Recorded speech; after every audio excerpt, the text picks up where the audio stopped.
The United Nations Human Rights Office has slammed Israel for the deaths of hundreds of Gazans trying to get aid through a new delivery system. A spokesman said the Israeli military had repeatedly shot and shelled people as they tried to reach the aid stations. On Tuesday, a journalist shot video of bodies in southern Gaza. You can see that there after a shooting at an aid site killed 27 people, according to medics. The UN says over 400 have now been killed near aid hubs since the Israeli and U.S.-backed Gaza Humanitarian Foundation started operating. That group has denied responsibility for the deaths, and Israel has said it will review some of those incidents. But the UN says an impartial investigation is needed. The Israeli military must stop shooting at people trying to get food. Israel must also allow the entry of food and other humanitarian assistance needed to sustain the lives of Palestinians in Gaza, in accordance with international law and humanitarian principles. Desperate, hungry people in Gaza continue to face the inhumane choice of either starving to death or risk being killed while trying to get food. The United Nations Agency for Palestine Refugees, UNRWA, has been a lifeline to people in Gaza, but the agency saw huge funding cuts after Israel accused it of having ties to Hamas. Now, UNRWA says it could deliver aid much more effectively and safely than the U.S. and Israeli-backed organization now operating in Gaza. Let's talk this through with Juliette Touma, who's the communications director with UNRWA. Juliette, welcome to DW. I'd like to first get your reaction to that statement that we just heard, because the head of your organization, Felipe Lazzarini, has spoken about the current situation in very similar terms, hasn't he? Yes, he has. I mean, it's humiliation on top of a very degrading situation for the people of Gaza. This getting assistance while they are starving through this so-called humanitarian foundation. And all we're saying in the UN is that there is a system in place while we invent the wheel. Let us do our work. How has the establishment of the GHF, this Gaza Humanitarian Foundation that is backed by the U.S. and Israel, how has that affected your work in Gaza? Look, it's not about the foundation. I think the issue is with the siege that has been in place on Gaza since the 2nd of March. So we're talking about over 4 months of inability to bring in supplies, including food, but also stuff like fuel, hygiene kits, medicines, for example. So that is the crux of the issue. And all we're saying is lift the siege, let us come in with our trucks. We have tens of thousands of trucks outside that are waiting with food that's expiring, with medicines that's running off rather. So this is what we're saying is let us do our work. And we know how to do it. We have 400 distribution centers across the Gaza Strip. We've been there for years. And we don't shoot at people while they're queuing to get food.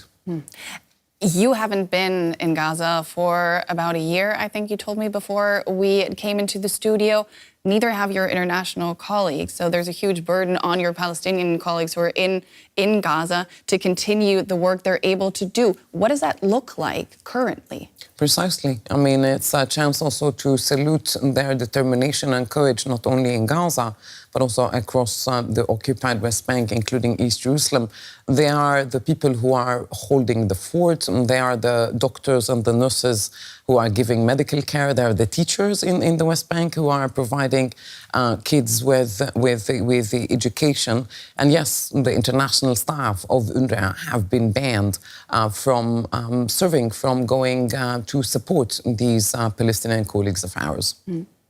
The U.S. government just announced that it was pledging $30 million in funding for the Gaza Humanitarian Foundation. Meanwhile, it cut money for aid across the board, including UNRWA, of course. What do you make of that? It's a very interesting announcement. I saw it this morning. Not sure why anyone would want to support a foundation or an organization like this that's made of primarily mercenaries, that provides quote-unquote aid after such a humiliation for starving population, and that puts the lives of people at risk. This is not how humanitarian aid is delivered. They, of course, say that they are humanitarians, they have experience in the sector, and that they are there to help. What makes you say that they're mercenaries? I'm not sure we're in a position to go for he said, she said. All I'm saying is that I'm a humanitarian. I will not work in the army, as an example. We are the experts. We know how to do this. Armies in general around the world do not do humanitarian deliveries. The United Nations does. So let us do our work, open the gates, let us bring the trucks in, and let our teams who are spread across Gaza in 400 distribution centers deliver much-needed assistance to a starving population. You would need, in order to fulfill that mission, $200 million US. What happens if you don't get that money? The $200 million US is for our operations around the region, not only for Gaza. It's to also pay for teachers and nurses and service providers in places like Syria, like Lebanon, where UNRWA works. If we don't get this funding, we simply will not be able to pay for our colleagues who are the service providers, which means the clinics might be shut, the schools might not open in time after the summer holiday. Just a couple of examples. We've seen in recent hours a ceasefire implemented between Israel and Iran. Does that give you hope to see a similar truce in Gaza soon? Always. Always. It's long overdue, and it's about time. There must be a ceasefire as soon as possible. The siege on the Gaza Strip must be lifted so that supplies and humanitarian assistance goes into Gaza. The hostages must be released so that they are reunited with their families and their families have closure. We've been asking for this for 21 months now. It's long overdue. It's time. That was Julia Touma of UNRWA. Thank you so much for your time today.